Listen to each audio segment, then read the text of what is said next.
दोस्तों, अगर आपको ये वीडियो थोड़ा सा भी पसंद आया तो प्लीज एक लाइक, कमेंट और चैनल को सब्सक्राइब जरूर से करें।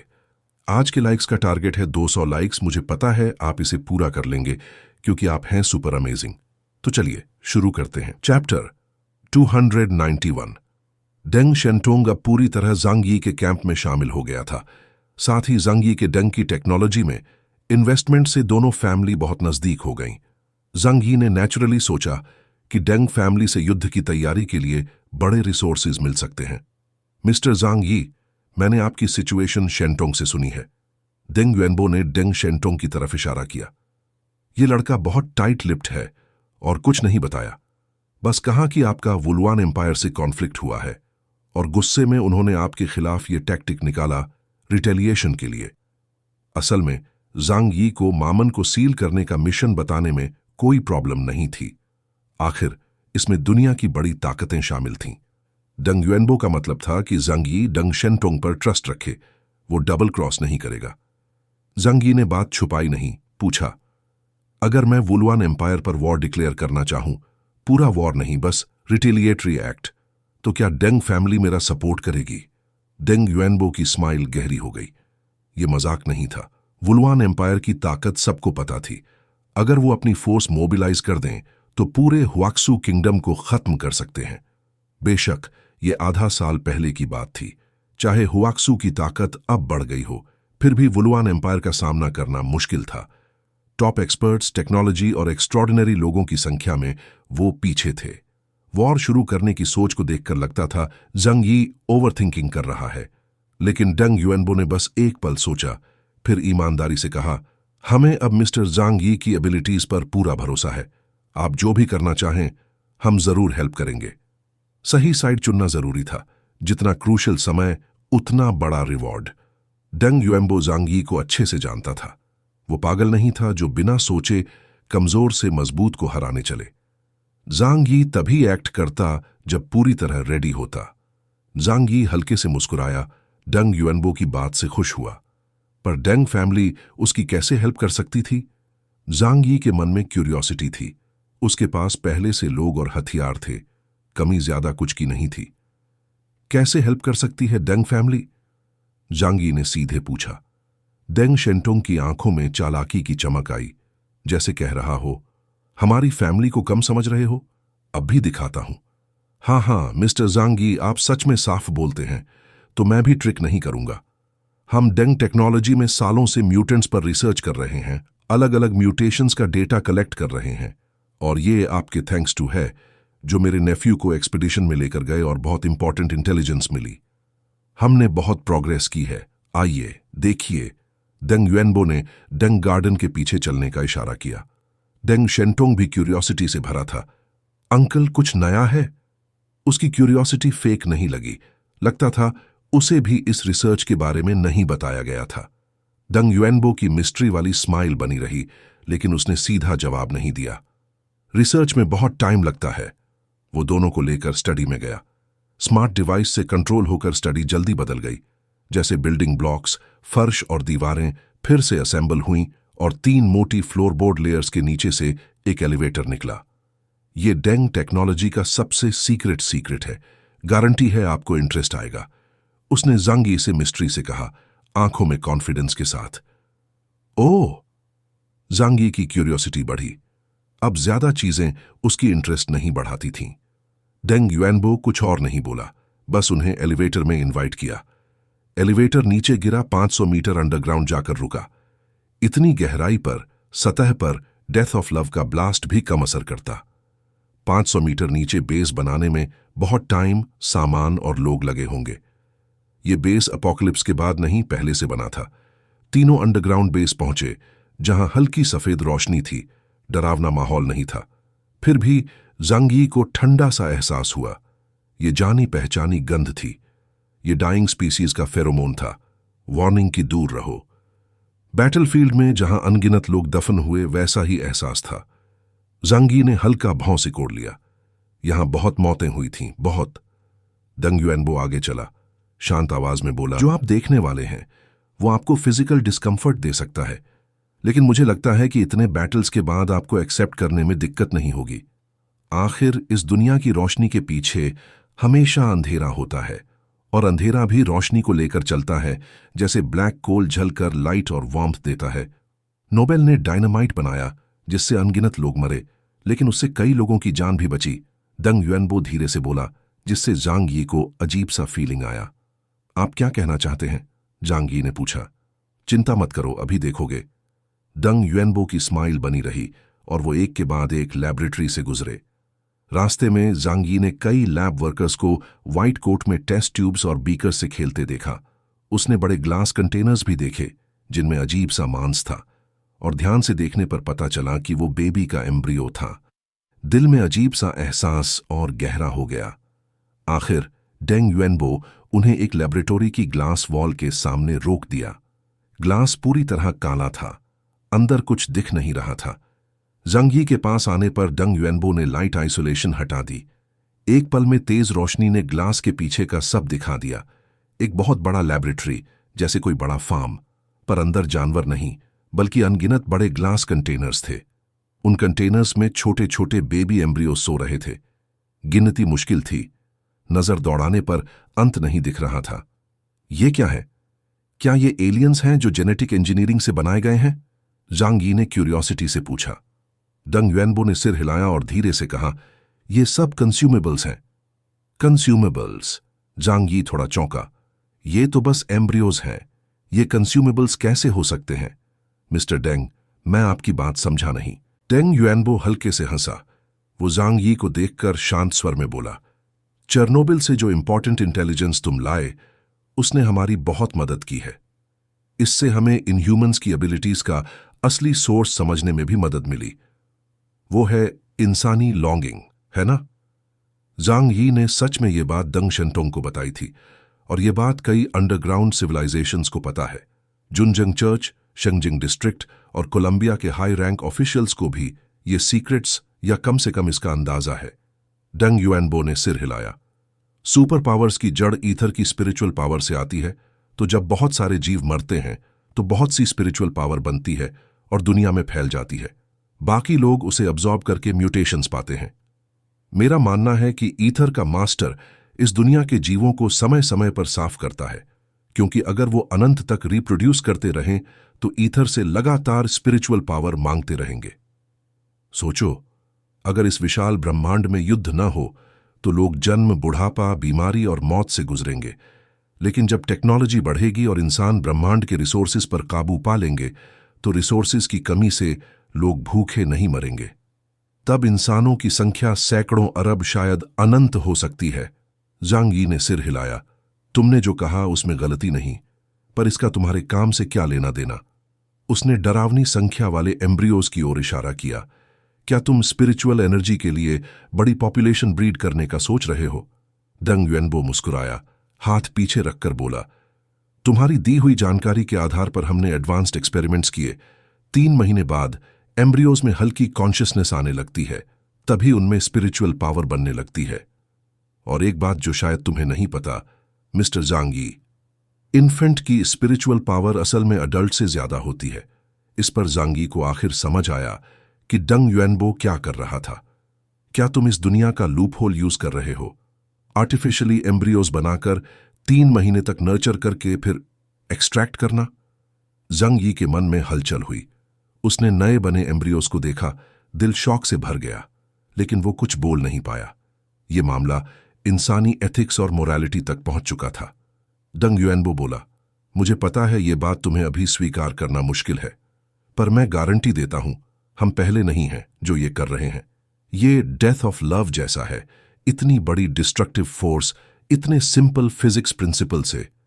हम शहर के एलियंस से रिप्रोडक्टिव सेल्स कलेक्ट करते हैं, फिर बेस्ट सेल्स को चुनकर फर्टिलाइजेशन करते हैं और एम्ब्रियोज में बदलते हैं।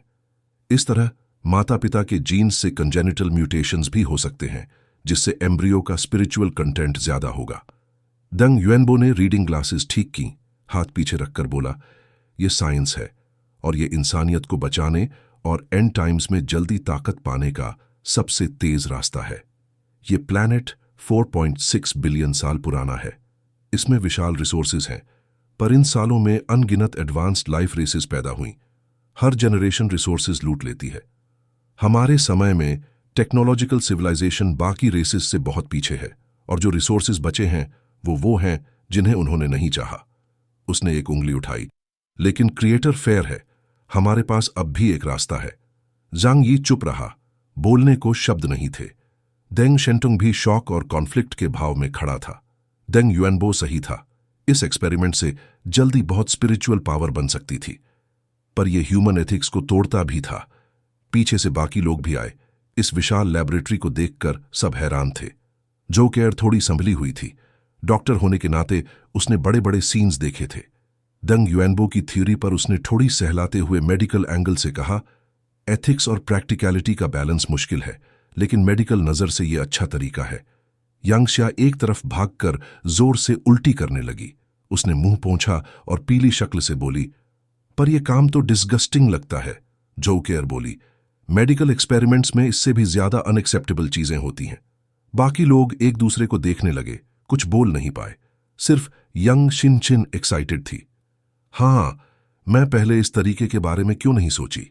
जीनियस, सच में जीनियस एक्सपेरिमेंट कॉन्सेप्ट। असल में वो सोच नहीं पाई थी, क्योंकि जांग यी के साथ ही सब हाई लेवल म्यूटेंट्स थे।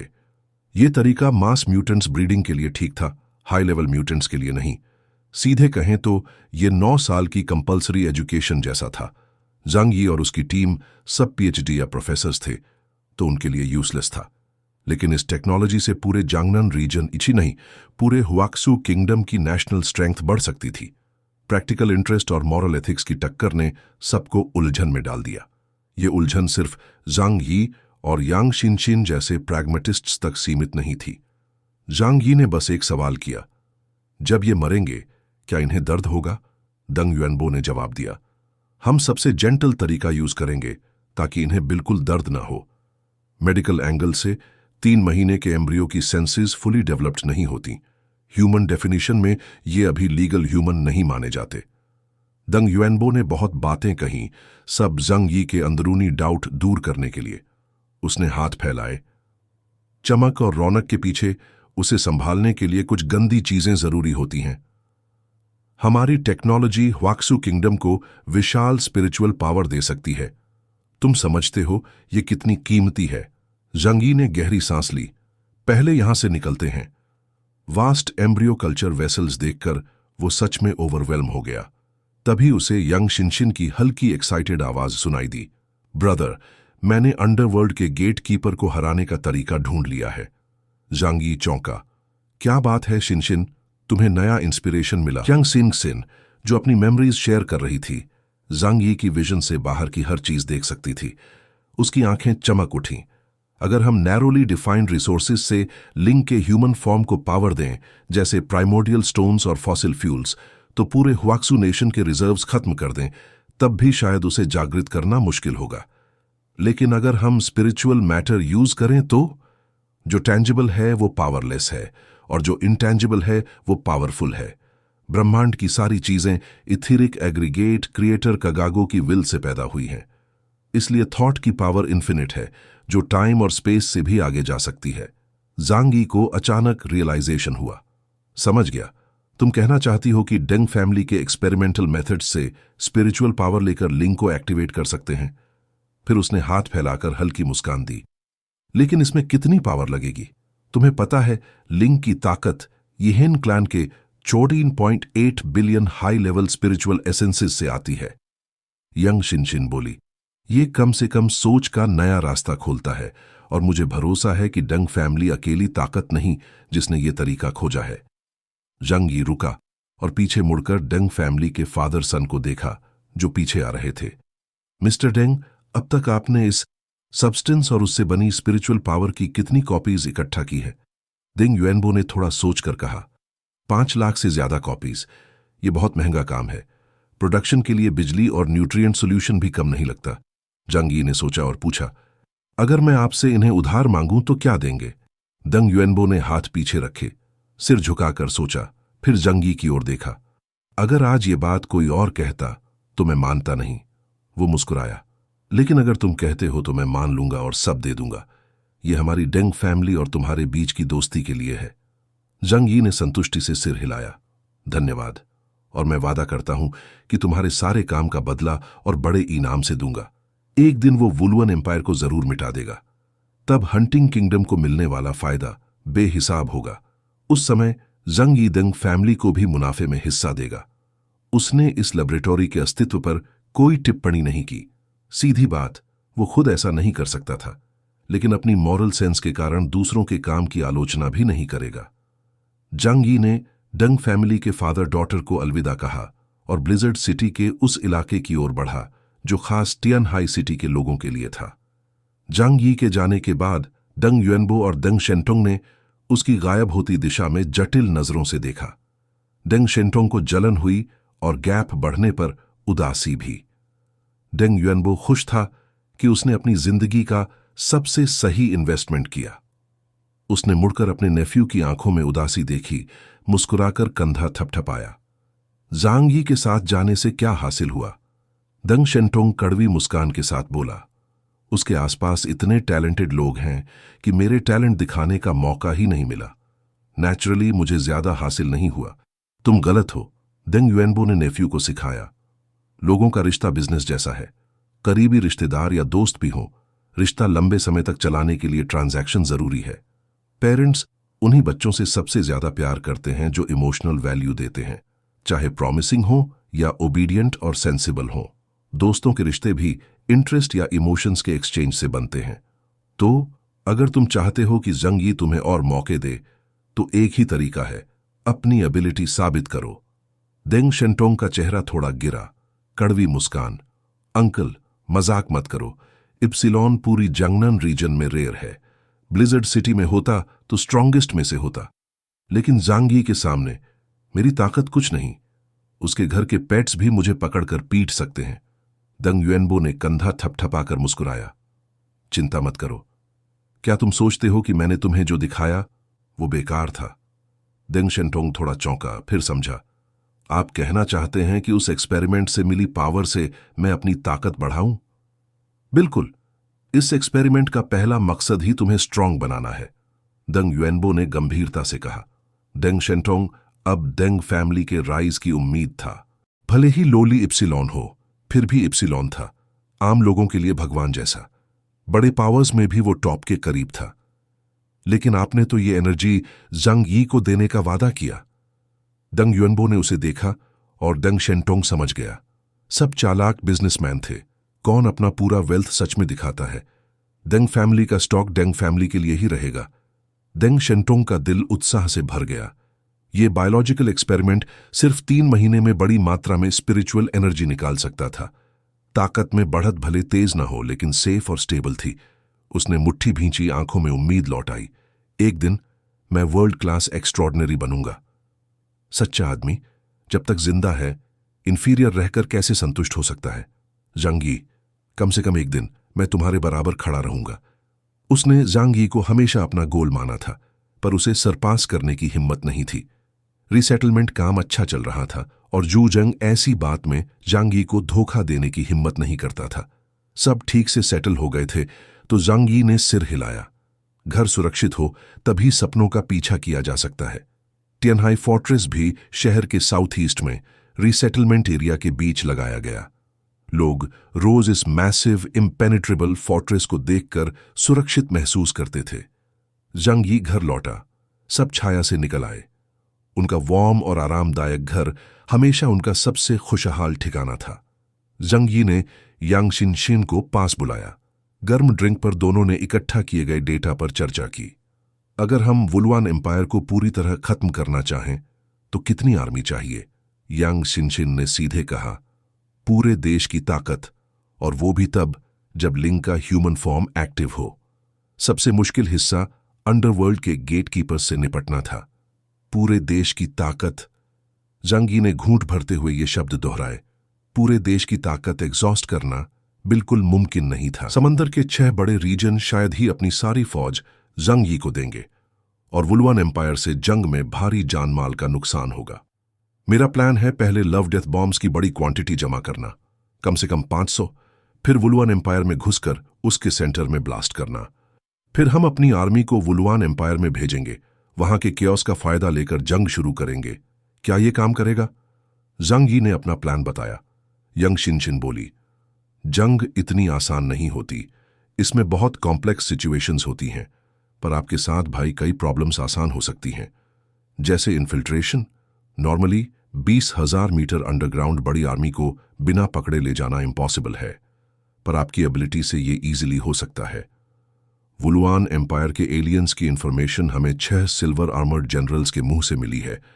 पोकोंग मर चुका है और वहां कोई high level space ability user नहीं है, तो कोई आपकी इन्फिल्ट्रेशन पकड़ नहीं पाएगा। ये हमारे लिए बहुत फायदे वाली कंडीशन है। एडवांटेजेस बताने के बाद यंग शिनशिन का टोन गंभीर हो गया। लेकिन वुलुआन एम्पायर की करंट मिलिट्री स्ट्रेंथ के साथ भले हम अचानक हमला करें, वो जल्दी काउंटर अटैक कर सकते हैं। भाई, कैजुअल्टीज तो होंगी ही, उसने जांगी की आंखों में देखकर कहा। मैं आपको जानती हूं, आप अपने आसपास किसी को हर्ट होते नहीं देखना चाहते, पर वॉर में लोग मरते हैं और बहुत मरेंगे। मैं मर सकती हूं, अंकल यू, फैटी शू और मेरे दोनों कजिन्स भी। हमारी करंट स्ट्रेंथ से भले हम जीत जाएं, प्राइस बहुत भारी होगा, उसने जोड़ा। हाँ, अगर हम वुलुआन एम्पायर को पूरी तरह जीत लें तो जो स्पॉइल्स मिलेंगे वो हमारे लॉस से ज्यादा होंगे, जैसे अंडरग्राउंड रिसोर्सेज और हाई लेवल एलियंस की सोर्स पावर। वुलुआन एम्पायर के रिसोर्सेज शायद ह्वाचू किंगडम से भी ज्यादा हैं। जांग यी सोफे पर हाथ बांधे बैठे, चेहरा थोड़ा नाराज। बदला जरूरी था, और वुलुआन एम्पायर का खात्मा भी, क्योंकि वो हमेशा इन्हें मिटाना चाहते थे। ये जंग टालना इम्पॉसिबल था। एब्सोल्यूट विक्ट्री के लिए कितने ट्रूप्स चाहिए? जांग यी ने पूछा। हमें अपने लोगों की कैजुअल्टीज कम करनी है।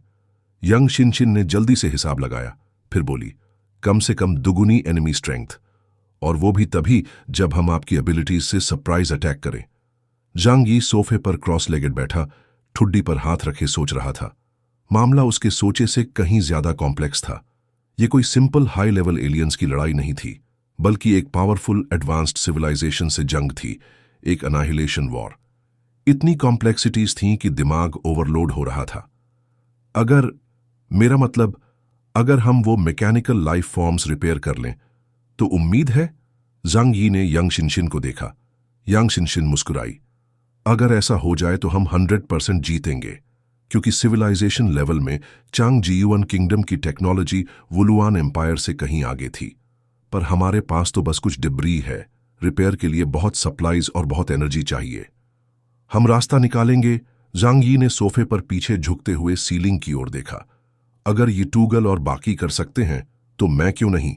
इंसान ने प्लैनेट का 1,000वां हिस्सा भी एक्सप्लोर नहीं किया है, बस सरफेस पर रहकर पानी उबालने और पत्थर फेंकने जैसी प्रिमिटिव मेथड से एनर्जी ले रहे हैं।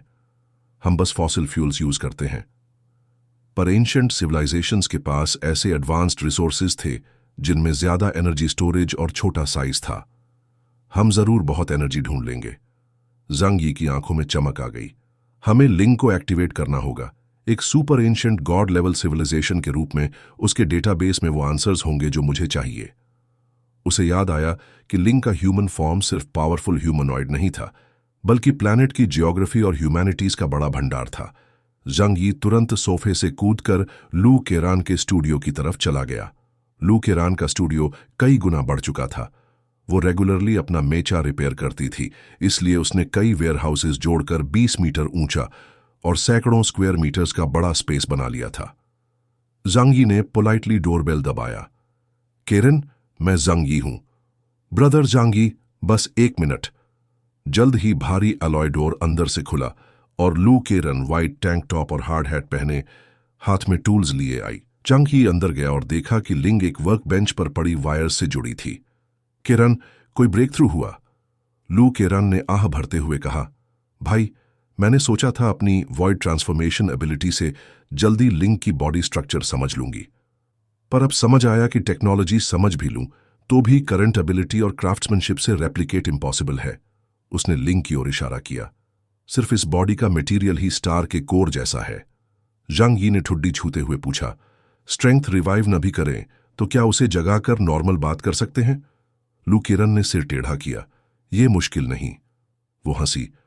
अच्छा हुआ बॉडी इतनी स्ट्रांग है कि रिसर्च में कोई डैमेज नहीं होगा। ये यीहेन ट्राइब की टॉप क्लास बॉडी है भाई, जानते हो, बस सनलाइट में रखो और ये खुद सोलर एनर्जी अब्सॉर्ब कर लेगी। फ्लेम्स, इलेक्ट्रोड्स, रेडिएशन हर एनर्जी को अब्जॉर्ब कर लेती है। जांग यी ने मजाक में कहा, तो तुमने सब ट्राई कर लिया? लू केरन ने सिर खुजाया। मैं बस जल्दी से रिवाइव करने का तरीका ढूंढ रही हूं। कोर प्रोसेसिंग एरिया यानी ब्रेन को एक्टिवेट करने के लिए बस इनफ एनर्जी चाहिए। यह मुश्किल नहीं। जांग यी ने माथा पीटा। तो फिर क्यों ना उसे जगाकर पूछ लें कि उसे एनर्जी कैसे दें? लू केरन, जिसके पास थी वर्ल्ड फ्रीज की मेमोरी, मैंने बनाया doomsday safe house.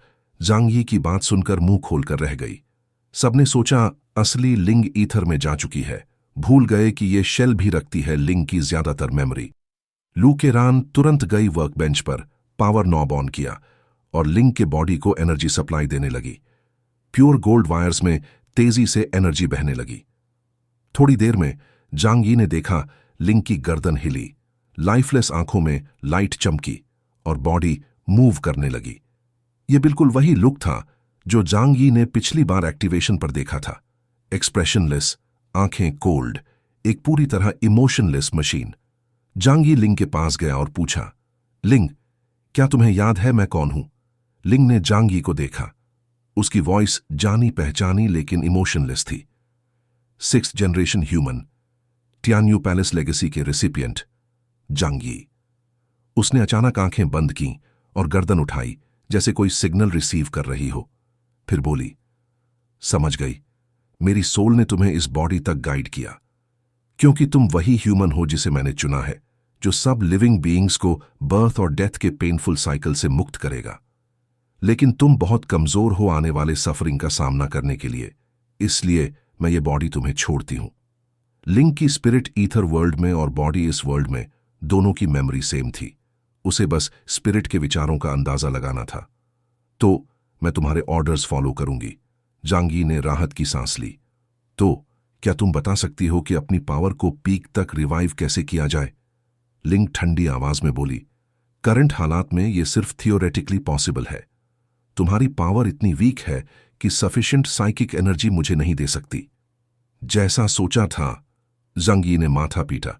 God level civilisation के गार्डियंस में दुनिया नष्ट करने की शक्ति होती है। तो क्या तुम मेरी मदद कर सकती हो मेरे एनिमीज को खत्म करने में? लिंग वर्कबेंच से उतरी और जांग यी के पास आई। उसकी आंखें इमोशनलेस थीं, पर मूवमेंट्स कोऑर्डिनेटेड, रोबोट जैसी नहीं। मैं तुम्हारे ऑर्डर्स फॉलो करूंगी, लेकिन मेरी करंट कॉम्बैट कैपेबिलिटी इनसफिशिएंट है। ह्यूमन स्टैंडर्ड में मैं बस एनहांसमेंट टाइप यूजर की पावर इंडेक्स पॉइंट के बराबर हूं। यह टर्म जांग यी के लिए नया था, लेकिन वो समझ गया। लिंग सिर्फ बॉडी से ब्लैक बिशप लेवल की थी। अगर एनिमी की पावर इंडेक्स पॉइंट ज्यादा हो? जांग यी ने पूछा। लिंग ने तुरंत जवाब दिया, तो तुम्हें मुझे एनर्जी देनी होगी ताकि मैं बॉडी की फुल कैपेबिलिटी यूज कर सकूं। लेवल तक पहुंचने के लिए मुझे 1,584,000 कैरल्स चाहिए। लू केरन ने कैलकुलेशन करके कहा, यह हुआक्सू किंगडम के पूरे गॉड ऑफ लव के स्टॉक के बराबर है। तो कोई तरीका है? जांग यी ने पूछा। लू केरन ने कंधे उचका दिए। लिंग ने कहा, नहीं, यीहेन ट्राइब के समय हमने प्लैनेट की 60% एनर्जी निकाल ली थी। बाकी सिविलाइजेशंस ने भी माइनिंग की है। अब बस लो लेवल एनर्जी मिनरल्स बचे हैं। या तो तुम लूट लो या स्पेस में जाओ।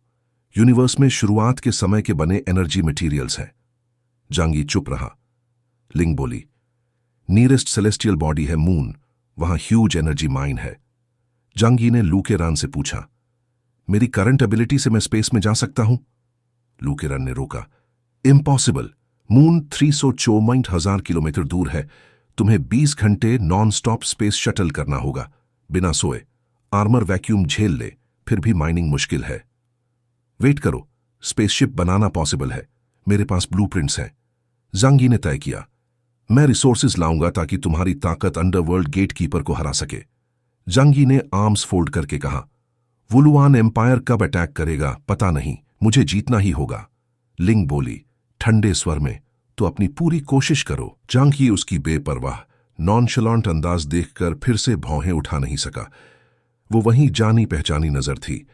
जांग यी को तो लगा जैसे उसकी आत्मा का कुछ हिस्सा अब तक ईथर में ही अटका है।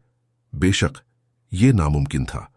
जांग यी ने लू केरन को बताया कि सबसे पहले लिंग की एनर्जी सप्लाई का प्रॉब्लम सॉल्व करना होगा और combat capable mechanical life forms की बड़े स्केल पर मरम्मत करनी पड़ेगी। लू केरन का चेहरा तुरंत चिंता से भर गया। ब्रदर जंगी, ये मैं सच में नहीं कर सकती। वुलुआन एम्पायर पर अटैक करने के लिए हमें बड़े स्केल के मैकेनिकल लाइफ फॉर्म्स चाहिए, जैसे super large mechanical life forms जो टैंक क्लास इप्सिलॉन यूजर जैसी डिस्ट्रक्टिव पावर दे सकते हैं। लेकिन इसकी कंपैरिजन में वो बहुत ज्यादा एनर्जी कंज्यूम करते हैं। अगर हम अपने सारे रिसोर्सेज खत्म भी कर दें तो बस 2 आर्मीज बना पाएंगे, हर एक में 10,000 मैकेनिकल लाइफ फॉर्म्स। और अगर वो सारी एनर्जी लिंक को भी दे दें तो भी काफी नहीं होगी। उस समय जंगी को आखिर कुछ समझ आया। बड़े पैमाने की वॉर का असली मकसद क्या है? बैटल असल में पैसे की बात है, और सही कहें तो रिसोर्सेज की। मैन पावर, वेपन्स, सपोर्ट, इनमें से कोई भी चीज आसानी से नहीं मिलती। जंगी ने आंखें बंद की, पल भर सोचा, फिर लू केरन से कहा, तुम बस अपनी पूरी कोशिश करो, एनर्जी का इंतजाम मैं करूंगा। लू केरन ने बेबसी से सिर हिलाया। ठीक है फिर। उसने जंगी को थोड़ी सिंपैथी से देखा। आखिर सब जानते थे कि इस पैमाने की वॉर में रिसोर्सेज की गिनती नहीं की जा सकती। अगर जंगी को पूरी तरह से नाश करने वाली वॉर शुरू करनी है तो उसे सब पक्षों की ताकत मिलानी होगी। जंगी ने सोचा, फिर king gene of the deep blue kingdom से मिली 10 सन फ्रूट्स लू केरन को दे दी। ये मेरे भाई के घर का खजाना समझकर रख लो। साइड में खड़ी लिंग ने सिर हिलाकर कहा, 1% मिशन कंप्लीशन। जंगी का चेहरा लटक गया। उसने लिंग की तरफ देखा, फिर खुद की तरफ, फिर उसकी तरफ, और फिर बिना कुछ कहे स्टूडियो से भाग गया। ऊपर लौटकर जंगी ने सिर मलते हुए मुस्कुराकर यंग सिनचिन से कहा, उम्मीद है। यंग सिनचिन ने सुना, कॉफी की चुस्की ली और मुस्कुराई। फिर भी मुश्किल काम है। कम से कम उम्मीद न होने से तो अच्छा है। जंगी ने हाथ फैलाए। उसने ठुड्डी के नीचे हाथ जोड़कर कामली अगला कदम सोचना शुरू किया। कम समय में वुलुआन एम्पायर जमीन पर आने की हिम्मत नहीं करेगा। वो चिनलिंग ड्रैगन क्लैन से बहुत डरते हैं। बुरा से बुरा यह होगा कि हम कोस्ट पर नहीं जाएंगे। चाहे कोस्ट पर कितना भी बड़ा तूफान हो, वो ब्लिजर्ड सिटी तक नहीं आएगा। वो ज्यादा शोर नहीं कर सकते, नहीं तो ड्रैगन क्लैन को परेशान कर देंगे। यांग शिनशिन ने कहा, लेकिन हमें ये पॉसिबिलिटी माननी होगी। वो ड्रैगन क्लैन की लिमिट टेस्ट करते रहेंगे। उन्होंने पहले साउथ ईस्ट कोस्ट के दर्जनों शहरों में बांट ला दी थी, और अगली बार वो अंदर तक आ सकते हैं। अगर उन्हें पता चल गया कि ड्रैगन क्लैन को हुआक्सू किंगडम की परवाह नहीं है, तो असली वॉर शायद हमसे शुरू ही न हो। जांगी ने सिर हिलाया। तुम सही हो, यही मेरी सबसे बड़ी चिंता है। हम दूसरों का पहला मूव का इंतजार नहीं कर सकते। हमें पहले स्ट्राइक करना होगा। एनर्जी के लिए जांगनन रीजन में मैं फैसला कर सकता हूं। डेंग फैमिली का एक्सपेरिमेंट हमें एक आइडिया देता है, और ये लिंग की कुछ जरूरतें भी पूरी कर सकता है। और अब मुझे पूरे हुआक्सू किंगडम के 6 रीजन्स की ताकत को जोड़ना है। मरने मारने की लड़ाई। जांगी की आंखें और तेज हो गईं। हमें उनसे वेपन्स ही नहीं, हाई लेवल म्यूटेंट्स भी चाहिए। दूसरी तरफ लगभग 20 इप्सिलॉन है। हमें कम से कम 30 इप्सिलॉन लेवल कॉम्बैट फोर्सेस रखने होंगे ताकि भारी बढ़त मिल सके। यांग शिनशिन ने कहा, यह बहुत मुश्किल है। दूसरी म्यूटेशन वेव आने पर भी हर रीजन में इप्सिलॉन बहुत कम है। हर जगह हमारी तरह नहीं है कि अंडरग्राउंड सिविलाइजेशंस के एक्टिव इलाकों में रिस्क लें। जांगी ने भौहें चढ़ाईं। ये हमें बात करके ही करना होगा। यांग शिनशिन ने सिर उठाया। क्या हम बाहरी मदद ले सकते हैं? जांगी ने गहरी सांस ली और छोड़ी। मैंने ये सोचा है, लेकिन अभी नॉर्डिक और जुनजेंग चर्चेस से मेरा टकराव है। एक, मैं उन पर भरोसा नहीं करता, और दूसरा, वो शायद बस मेरा तमाशा देखने का इंतजार कर रहे हैं। सलादिन की बात छोड़ो, उसका इलाका ऑकवर्ड है, बाइटिका और नॉर्डिक के पास है, और वो अपनी टेरिटरी छोड़ने की हिम्मत नहीं करेगा। कोलंबिया की बात करें, अभी पूछूं तो उनके स्वभाव के हिसाब से वो शायद लिंक का यूज शेयर करने को कहेंगे। जांगी ने बालों में हाथ फेरा। ये वॉर वाकई अकेले लड़ने वाली नहीं है। तभी जब जांगी सोच रहा था कि अपने सोल्जर्स और रिसोर्सेज कैसे जुटाए, उसकी कम्युनिकेशन डिवाइस ने बीप दी। उसके विचार टूटे। वो सोचने लगा, कौन कॉल कर रहा है? लेकिन इंटरफेस खोलते ही उसने एक जाना पहचाना नाम देखा, सुपरनोवा। Brian Griffin. ये अब क्यों ढूंढ रहा है? मुझे दिलासा देने आया है, या कोलंबिया का रिप्रेजेंटेटिव बनकर लिंक के यूज राइट्स पर बात करने? जांगी ने ठुड्डी खुजलाई, लेकिन फिर भी वीडियो कॉल उठा ली। वीडियो ऑन होते ही एक डॉग जैसा चेहरा और हल्की कंफ्यूजन जंग यी के सामने थी। ब्रायन का चेहरा थोड़ा पजल्ड था, जैसे वो भी कॉल देखकर चौंक गया हो। Brian, chaos. कुछ बात करनी है? सच कहूं तो मैं काफी बिजी हूं। तुम्हें पता है, बाढ़ आई थी और मेरा घर डूब गया था। अब मैं रोज क्विल्ट्स सुखा रहा हूं। घर में क्विल्ट्स ही क्विल्ट्स हैं। जांगी ने आलस से कहा, चेहरा हाथ पर टिकाए। मैं तो यूजुअली डॉग हाउस में सोता हूं, ब्रायन ने कहा, लेकिन वो मैटर नहीं करता। वो कैमरा के करीब झुककर मुस्कुराया। हाय ब्रो, सुना वहां सुनामी आई थी। सोच रहा था सी फूड के भाव गिरे होंगे। हाँ, जांगी ने कहा। आओ, फ्री है। ठीक है, अब काम की बात। मुझे पता है तुम पर लिजर्डमैन हमला कर रहे हैं।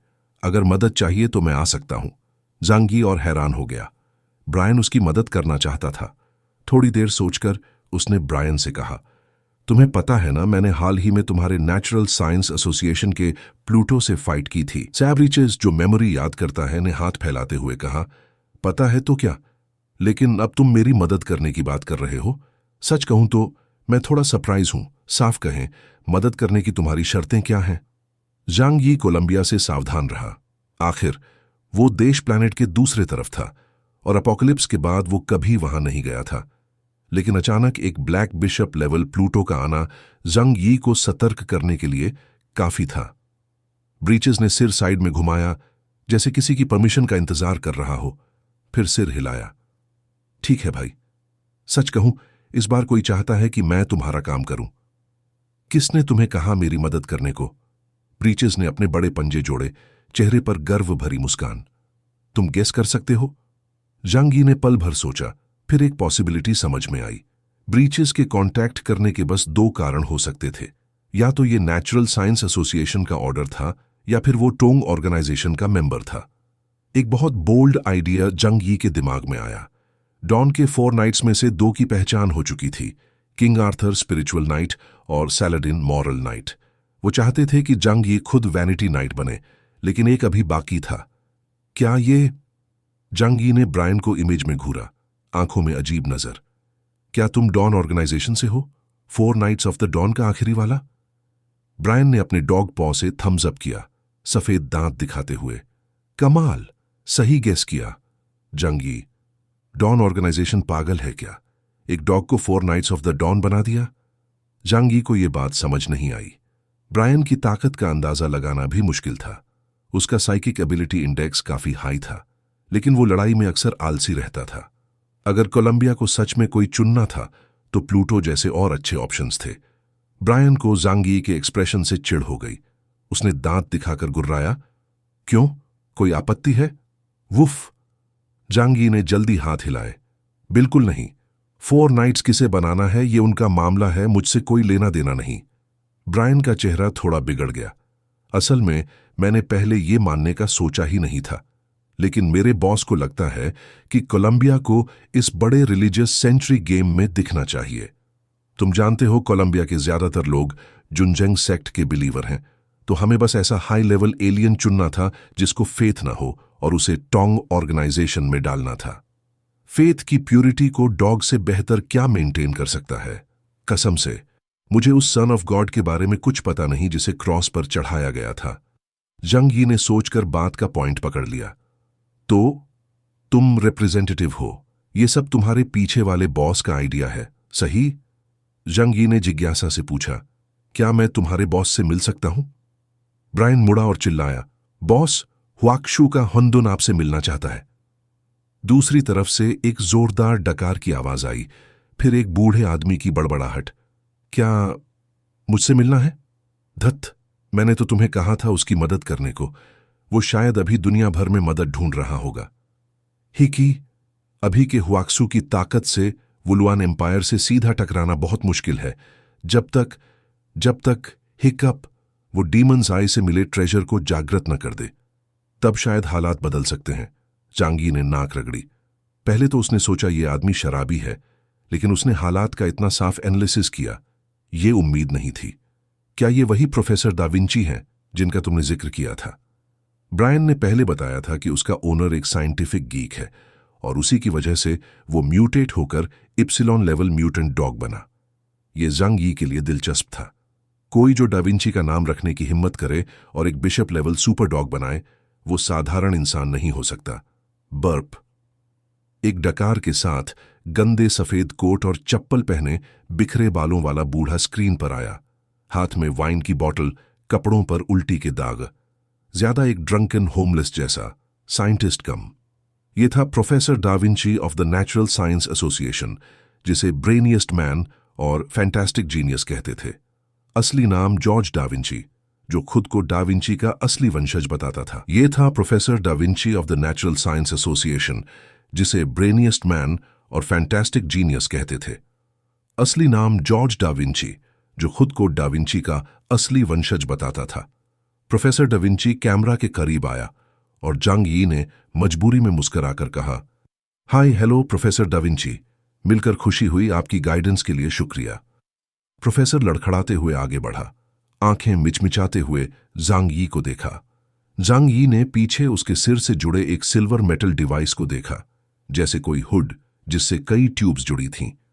दृश्य से बाहर एक बड़ा hemispherical alloy device life sustaining fluid से भरा था, जिसमें कई ह्यूमन ब्रेन्स तैर रहे थे।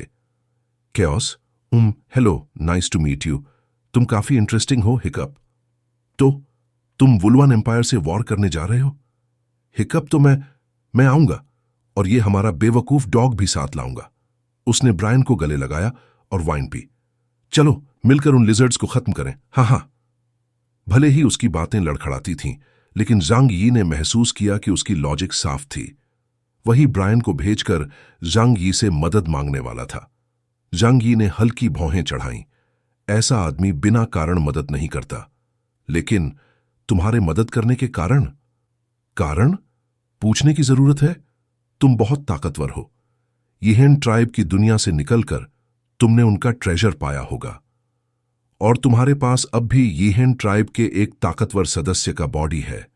वो जरूर एक पावरफुल मैकेनिकल बॉडी और वेपन होगा। क्या ये वजहें काफी नहीं? और अगर हम वुलवन एम्पायर को जीत लें तो फायदा बहुत बड़ा होगा। हमें स्पॉइल्स शेयर करने में खुशी होगी। हाय ब्रायन और प्रोफेसर डाविंची दोनों प्यूपिल ऑर्गेनाइजेशन के मेंबर थे। ये ज़ांग यी पक्का कर सका। उनके अपने इंटरेस्ट थे, लेकिन साथ ही प्यूपिल ऑर्गेनाइजेशन ने भी उन्हें ज़ांग यी की मदद का निर्देश दिया था। ज़ांग यी को खुशी की लहर महसूस हुई। ब्रायन आखिर बिशप लेवल इनह्यूमन था। वो कितना ताकतवर था, किसी को सिर्फ उसके अपीयरेंस से नहीं आंका जा सकता। ब्रायन लड़ाई से बचने वाला और हमेशा लंपट नजर वाला लगता था, लेकिन बैटलफील्ड पर उसकी डिस्ट्रक्टिव पावर डरावनी थी। जैसे कि बाद में ज़ांग यी को पता चला कि ब्रायन ने लाइट गेट के पार की दुनिया में घायल डीमन गॉड आर्मर लोरिडेक को खत्म किया था। प्रोफेसर डाविंची की गहरी ताकत जोड़ दें तो ये दोनों मदद के लिए आना बहुत बड़ा फायदा था। अभी ज़ांग यी के लिए ये बिल्कुल टाइमली हेल्प थी। हर कोई केक पर आइसिंग लगा सकता है, लेकिन किसी जरूरतमंद की मदद करना असली सिंसेरिटी दिखाता है। बेशक सामने वाले के अपने मकसद थे, उन्हें लगता था कि इस लड़ाई में ज़ांग यी की मदद करना एक वैल्यूएबल एसेट है। लेकिन क्या इंसानी रिश्ते ऐसे ही नहीं चलते? ज़ांग यी ने तुरंत हामी नहीं भरी। उसके चेहरे पर खुशी की मुस्कान आई। आपकी मदद के लिए बहुत शुक्रिया, लेकिन अभी मैंने तय नहीं किया है कि क्या करना है। आखिर हमारे और वुलवन एम्पायर के बीच पावर गैप है और मुझे अच्छे से सोचना होगा। शायद आपको पता नहीं, लेकिन मैं पहले ही इंग्लैंड चला गया हूं। ब्रायन की आंखें फैल गईं। तुम बदला नहीं लोगे? ज़ांग यी बोला। बदला तो जरूरी है, लेकिन प्रैक्टिकली सोच कर लेना होगा। हम यूं ही रैश एक्ट नहीं कर सकते। प्रोफेसर डाविंची ने ज़ांग यी पर नजर जमाई और अचानक बोले, ठीक है, जब सोच लो हमें कांटेक्ट करना। ज़ांग यी ने सिर हिलाया। आपकी मेहरबानी के लिए शुक्रिया।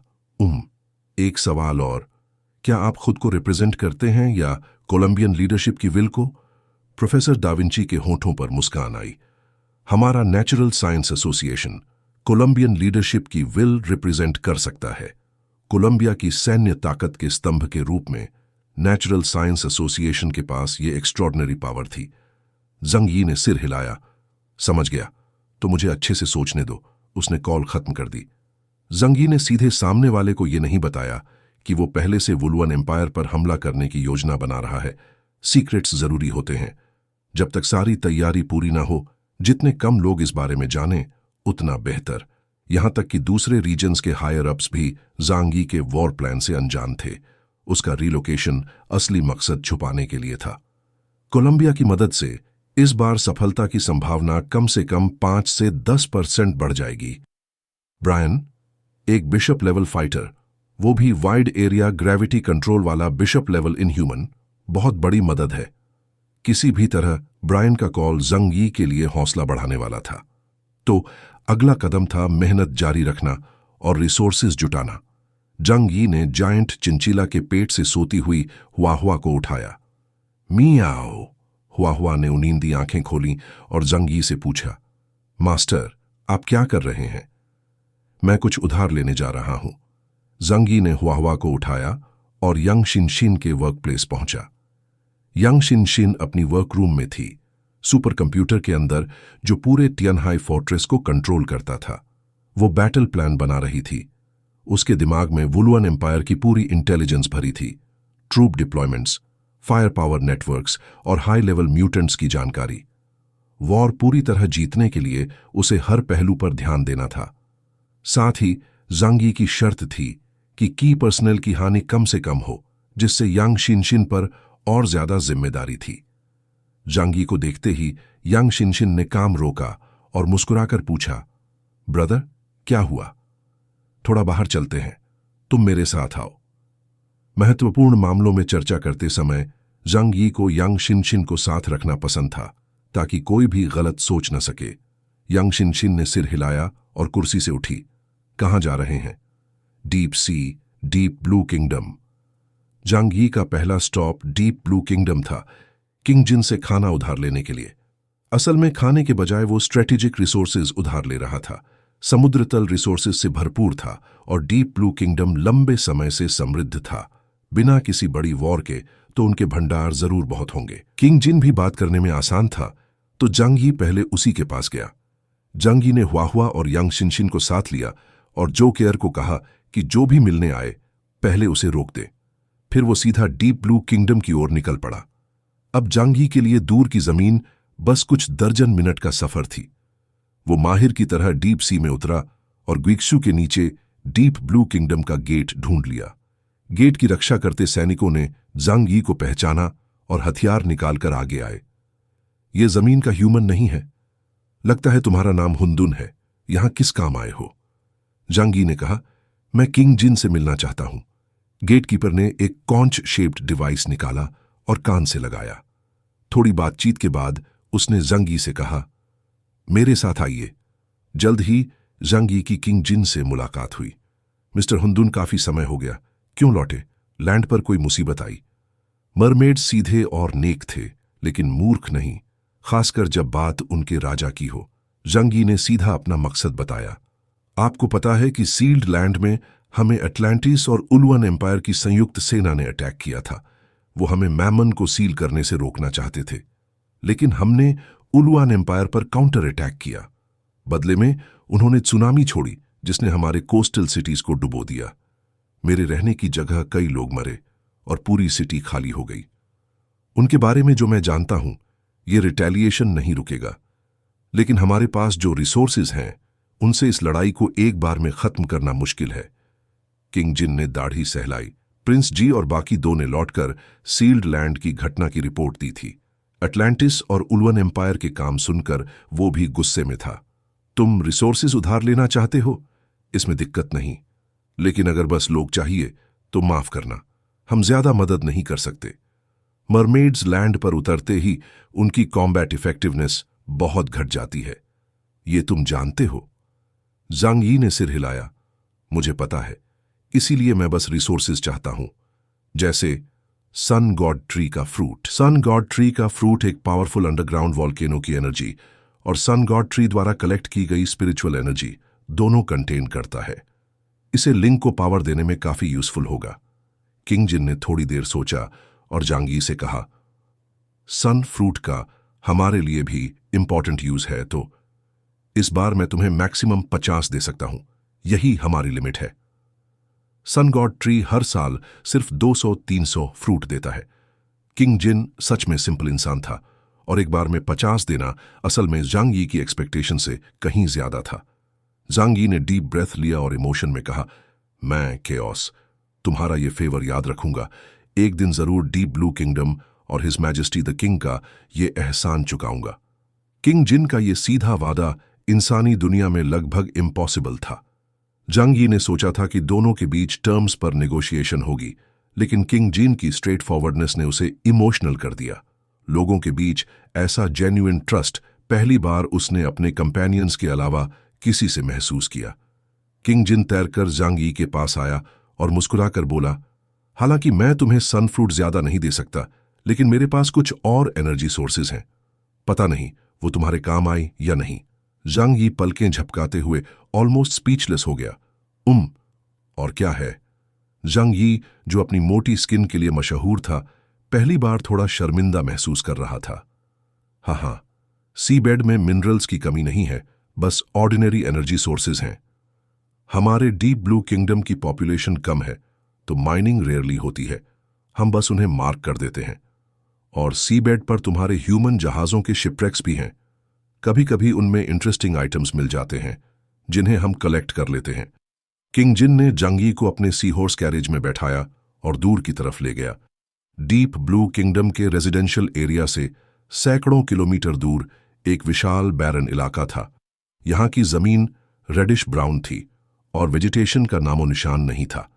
किंग जिन ने उस जगह की तरफ इशारा करते हुए कहा, इसके नीचे काफी ब्लैक फ्लिंट है।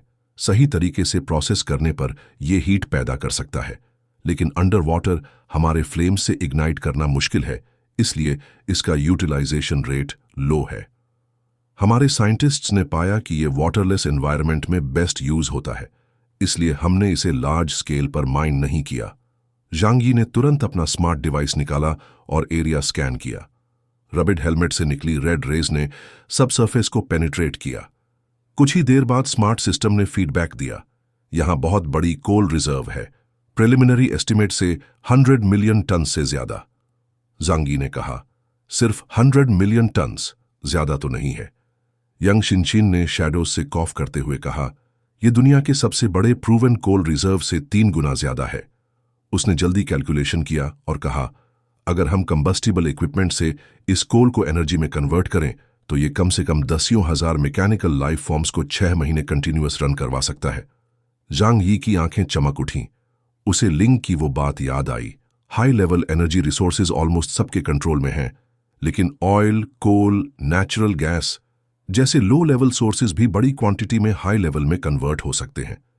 मरीन इंटेलिजेंट स्पीसीज रेयर हैं और 6th generation creatures mostly land based हैं, तो 10,000 मीटर गहरे रिसोर्सेज को कोई हार्वेस्ट नहीं करता। माइनिंग, ट्रांसपोर्ट और वहां परमानेंट बेस बनाना बहुत बड़ा चैलेंज है। सच में ओशन एक खजाना है, टेक्स्ट बुक्स झूठ नहीं बोल रहे थे। जांग यी को लगा जैसे कोई गरीब इंसान किसी खजाने के वॉल्ट में घुस गया हो।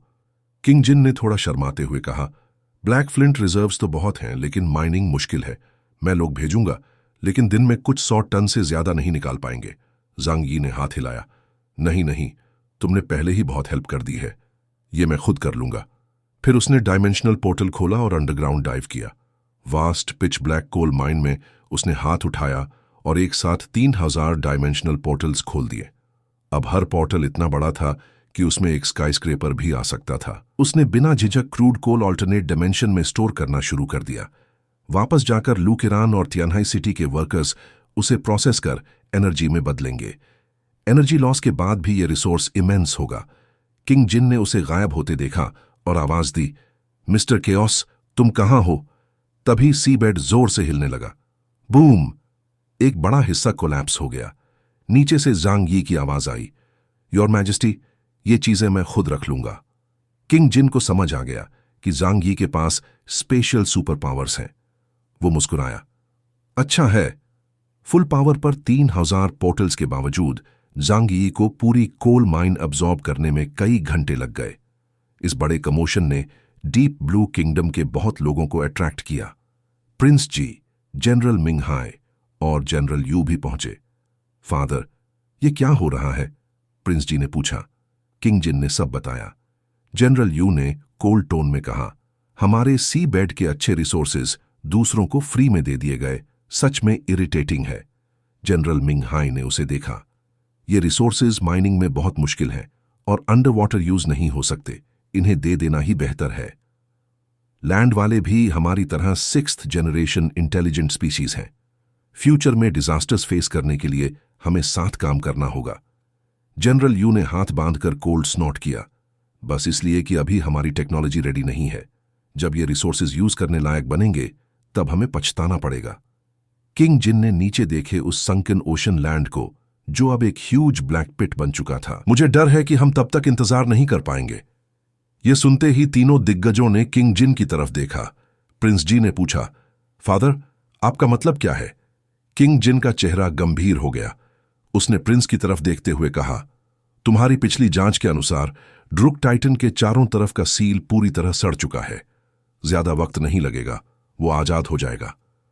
और एक ड्रुक टाइटन का आना शायद बाकी टाइटन्स के आने के साथ भी हो सकता है। हम, जो ओशन पैसेज के दरवाजे पर हैं, शायद सबसे पहले टकराव झेलेंगे। ये सुनते ही तीनों के चेहरे गंभीर हो गए। उन्होंने किंग जिन से यह घटना पहले कैजुअली सुनी थी, लेकिन इस बार उसने डिटेल में बताया। पहले उन्हें लगा था कि इसमें हजारों साल लगेंगे, लेकिन अब लग रहा था कि ये आफत कुछ दशकों में ही आ जाएगी। किंग जिन ने सांस छोड़ी। हमारे भाइयों की मदद पूरी कोशिश से करो। जब भयानक आफत आए तो कम से कम हमारे पास सहारा हो। किंग जिन की सिंसेरिटी सच्ची थी, लेकिन वो मूर्ख नहीं था। जंग यी की मदद करके वो उम्मीद करता था कि भविष्य में मुसीबत आने पर जंग यी भी उसकी मदद करेगा। जंग यी ने जमीन के नीचे का सारा कोयला इकट्ठा कर लिया था। कोई भी रिसोर्स छूटना नहीं चाहिए, चाहे कितना भी हो। ज्यादा ताकत का मतलब ज्यादा जीतने का मौका। वो समंदर में वापस आया। किंग जिन को देखते हुए उसकी आंखों में जोश चमक रहा था। जंग यी ने जल्दी से पूछा, योर मैजेस्टी, यहां ऐसे और मिनरल डिपॉजिट्स हैं? किंग जिन ने सिर हिलाया। बिल्कुल, ओशन के रिसोर्सेज अंतहीन हैं। हम आसपास के ओशन एरिया से बहुत वाकिफ हैं। ये डिपॉजिट्स बहुत अबंडेंट नहीं, लेकिन रेयर भी नहीं है। जंग यी ने सिर हिलाया। उसका तो कोई भी स्वागत था। कृपया रास्ता दिखाइए। ग्विक्शु, जहां दुनिया का सारा पानी मिल जाता है, अनगिनत समय से ऐसा ही था, और ओशन करंट्स के साथ तरह तरह के डिपॉजिट्स आते रहते हैं। कई मरीन क्रीचर्स के अवशेष समय के साथ यहां जमा होकर समृद्ध संसाधन बन गए थे। किंग जिन जंग यी को अगले स्थान पर ले गया और एक बड़े एरिया की तरफ इशारा किया जो नली जैसे ऑर्गेनिज्म से ढका था। उसने कहा, इस समंदर के नीचे एक अजीब ट्रांसपेरेंट मिनरल है। ये सी वाटर में जलता है, लेकिन अनस्टेबल है, तो हम इसे खिलौने की तरह इस्तेमाल करते हैं, बड़े पैमाने पर नहीं। जंग यी ने तुरंत सर्च शुरू किया और एक विशाल कंबस्टिबल आइस का भंडार खोज निकाला। ये मुझे दे दीजिए। जंग यी ने आस्तीन चढ़ाई, होंठ चाटे और तुरंत काम में लग गया। ये चीजें एलियन स्पेस में लगभग स्थिर और सुरक्षित रहती हैं। वो इन्हें वापस ले जाएगा और लू केरन को सौंप देगा। जल्दी ही पिछले कोल माइन से भी ज्यादा एनर्जी स्टोरेज कैपेसिटी वाला कंबस्टिबल आइस का भंडार जंग यी के हाथ में था। योर मैजेस्टी, और है? पूरे दिन काम करने के बावजूद जंग यी थका नहीं था, बल्कि उसकी आंखें और चमक रही थीं।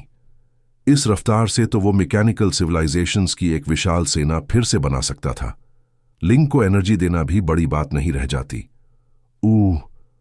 हां, किंग जिन की आवाज धीमी पड़ गई।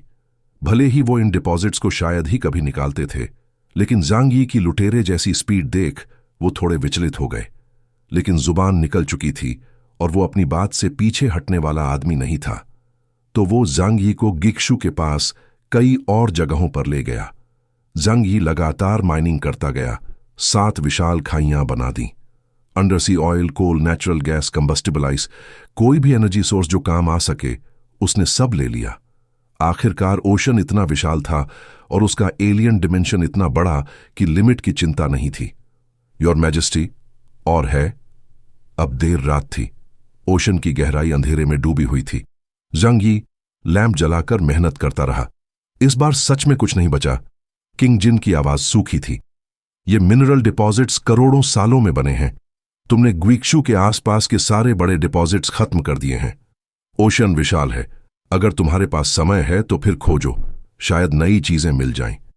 जंग यी ने इस यात्रा का हिसाब लगाया। लाभ गजब का था। जैसा सोचा था, सोच बदलो और जगह बदलो तो सब आसानी से हो जाता है। न्यूमेरोलॉजी के अनुसार इंसान की किस्मत 3 चीजों से तय होती है: डेस्टिनी, ज्योग्राफी और ह्यूमन फैक्टर्स। डेस्टिनी को बदला नहीं जा सकता, लेकिन ज्योग्राफी और ह्यूमन फैक्टर्स बदले जा सकते हैं।